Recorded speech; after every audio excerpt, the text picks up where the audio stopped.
किसी ने बहुत ही कमाल की बात कही है कि अगर आवाज ऊंची हो तो कुछ लोग सुनते हैं, लेकिन अगर बात ऊंची हो तो बहुत लोग सुनते हैं। नमस्कार दोस्तों, बुद्धा ज्ञान में आपका दिल से स्वागत है। एक छोटी सी कहानी। यह कहानी एक 25 साल के लड़के की है जो एक मालिक के लिए काम करता था। उसके माता पिता इस दुनिया में नहीं थे। जिंदगी बहुत ही कठिनाइयों में चल रही थी। वह रोजाना कमाता, घर आता, खाना बनाता, खाता और सो जाता।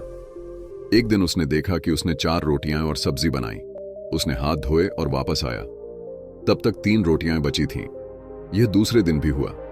तीसरे दिन उसने ध्यान दिया और देखा कि एक मोटा चूहा रोटी ले जा रहा था। जब उसने चूहे को पकड़ा तो चूहे ने कहा, भाई, मेरी किस्मत क्यों खा रहे हो? मुझे मेरी रोटी ले जाने दो। लड़के ने कहा, बेटा, मेरे पास ज्यादा पैसा नहीं है। मैंने सिर्फ 4 रोटियां बनाई हैं और तुम उनमें से एक ले रहे हो। मैं क्या करूंगा? मेरी जिंदगी ने मुझे बेबस कर दिया है। तब चूहे ने कहा, एक व्यक्ति है जो आपके सभी सवालों का जवाब दे सकता है। लड़के ने पूछा, वह कौन है? चूहे ने कहा, वह गौतम बुद्ध हैं। उनके आश्रम में जाकर उनसे अपनी जिंदगी के बारे में पूछो। वह तुम्हें रास्ता दिखाएंगे और बताएंगे कि क्या करना है। लड़के ने चूहे की बात मानी। वह गौतम बुद्ध से मिलने के लिए चल पड़ा। उसने अपने मालिक से 5 दिन की छुट्टी ली। रास्ता बहुत लंबा था। रात हो चुकी थी। इस लड़के को कुछ दिखाई नहीं दे रहा था। उसने थोड़ी दूर पर एक हवेली देखी। उसने वहां जाकर शरण मांगी। हवेली के मालिक ने पूछा, बेटा, तुम कहां जा रहे हो? लड़के ने कहा, मैं गौतम बुद्ध के आश्रम जा रहा हूं, उनसे मिलने के लिए। मालिक ने कहा, तुम बहुत ही अच्छी जगह जा रहे हो। गौतम बुद्ध से एक सवाल पूछना।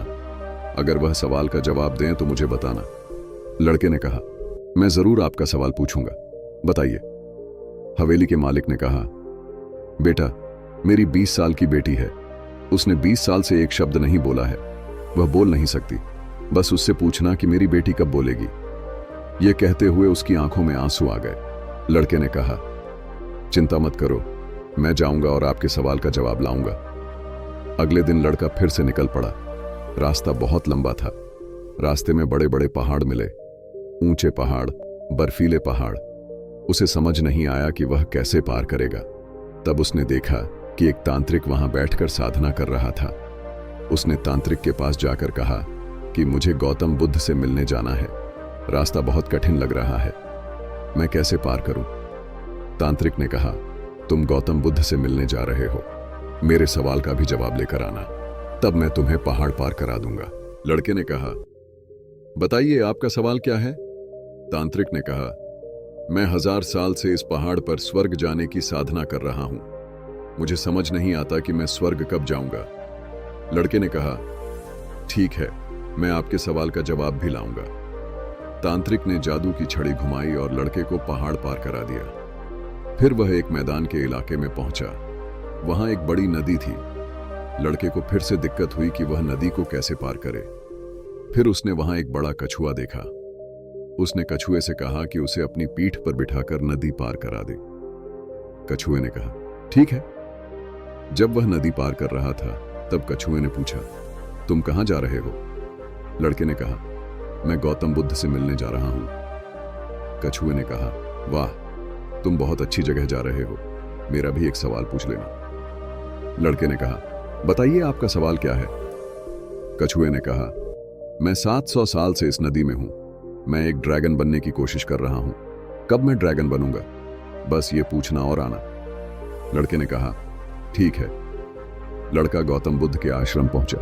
वहां प्रवचन चल रहा था। प्रवचन खत्म हुआ। गौतम बुद्ध ने कहा, हर कोई मुझसे एक सवाल पूछ सकता है, लेकिन सिर्फ 3 सवालों का जवाब दिया जाएगा।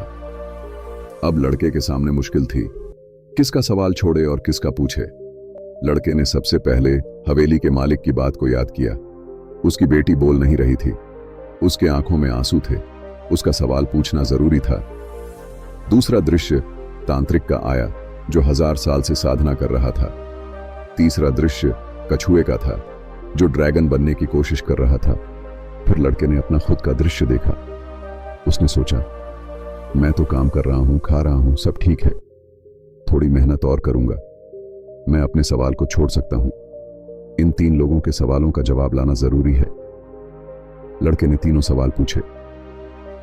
गौतम बुद्ध ने सबसे पहले हवेली के मालिक के सवाल का जवाब दिया।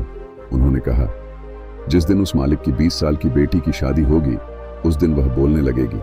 दूसरे सवाल का जवाब देते हुए गौतम बुद्ध ने कहा, तांत्रिक से कह देना कि वह अपनी छड़ी छोड़ दे।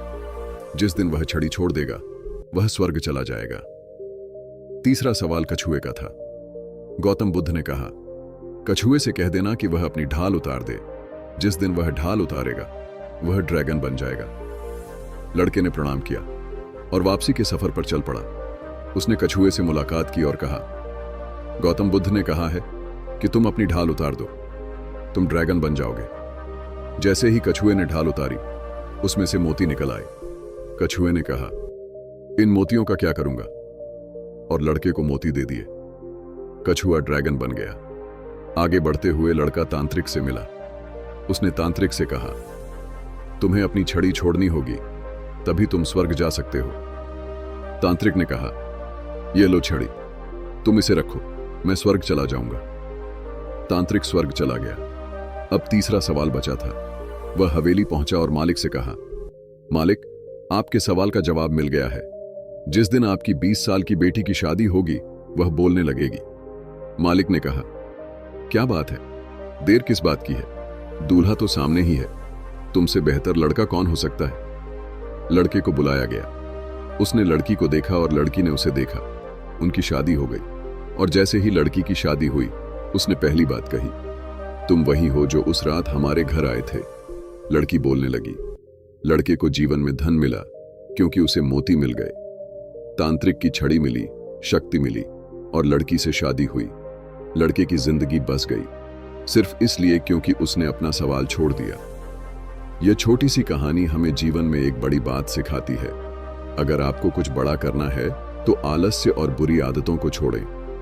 सुबह जल्दी उठना शुरू करें, जीवन की बुरी आदतों को निकालें, तभी आप महान कार्य कर पाएंगे। दोस्तों, अगर आपको ये वीडियो अच्छी लगी हो तो हमारे इस चैनल बुद्धा ज्ञान को सब्सक्राइब करें और अपने परिवार के लोगों को भी शेयर करें।